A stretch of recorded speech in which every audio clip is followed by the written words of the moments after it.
Israel और Lebanon border से एक और डेंजरस बैटलफील्ड फुटेज सामने आई है। देखना जरूरी है आपको।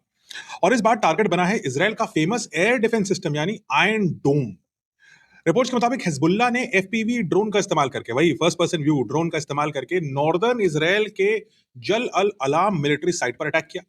आप समझते हैं एफपीवी ड्रोन क्या है? आपको पता ही है, first person view drone, simple language में एक ऐसा ड्रोन जिसे ऑपरेटर लाइव कैमरा फीड देख करके रिमोटली कंट्रोल करता है। यानी जो भी ड्रोन को दिख रहा है वो ऑपरेटर को रिले हो जाता है और फिर ऑपरेटर उसको दाएं बाएं घुमाता रहता है, पायलट करता रहता है।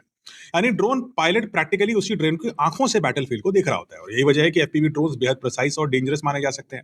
रिपोर्ट्स के मुताबिक पहला ड्रोन सीधे आयरन डोम लॉन्चर पर ही टकरा गया, मतलब जिससे आयरन डोम चलता है लॉन्चर, उसी पर टारगेट किया। लॉन्चर एक प्रोटेक्टिव स्ट्रक्चर के अंदर स्टेशन होता है। साइट पर दो लॉन्चर्स मौजूद थे जिसमें लगभग 40 इंटरसेप्टर मिसाइल होने की बात कही जा रही है। अब आयरन डोम क्या होता है ये भी समझ लेते हैं। आयरन डोम इसराइल का short range air defence system है जो रॉकेट्स, ड्रोन्स और आर्टिलरी थ्रेट्स को इंटरसेप्ट करने के लिए बनाया गया बड़ा फेमस सिस्टम है। ये सिस्टम इनकमिंग प्रोजेक्टाइल्स को ट्रैक करता है और फिर इंटरसेप्टर मिसाइल लॉन्च करके हवा में ही उन्हें डिस्ट्रॉय करने की कोशिश करता है। लेकिन यहां पर एक और इंटरेस्टिंग चीज होती है। ड्रोन जैसे ही लॉन्चर को हिट करता है, साइट पर मिलिट्री पर्सनल्स पहुंच गए इसराइल के, और शायद वो डैमेज को इंस्पेक्ट करने गए थे या लॉन्चर को रिप्लेस करने गए थे, और तभी उन पर नजर बैठाया था एक दूसरा एफपीवी ड्रोन, और फिर वो आया।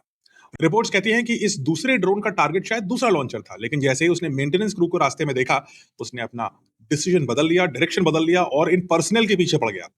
अब बिगर पिक्चर समझिए, ये इंसिडेंट एक डेंजरस बैटलफील्ड शिफ्ट दिखाता है। ट्रेडिशनल एयर डिफेंसिव सिस्टम जो मिसाइल और रॉकेट्स को रोकने के लिए बनाए गए थे, वो एफपीवी ड्रोन्स को रोकने के लिए काफी वल्नरेबल और नाकाम दिख रहे हैं।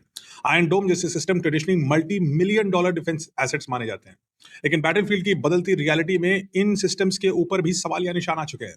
अब relatively low cost FPV drone जो कोई दूर बैठा पायलट जिसकी कोई ट्रेनिंग नहीं हुई है ड्रोन में फॉर्मली, वो उड़ा रहा है, और वो एक हाई मेंटेनेंस मिलिट्री सिस्टम और उसके पर्सनल को एक्टिवली थ्रेटन कर रहा है।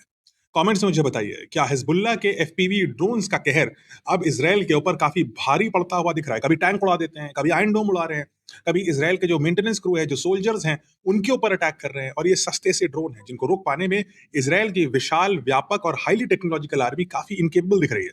क्या ख्याल है आपको? क्या इसराइल इस एफपीवी ड्रोन के प्रेशर के तले दबता जा रहा है? क्या लगता है? कमेंट्स बताइए।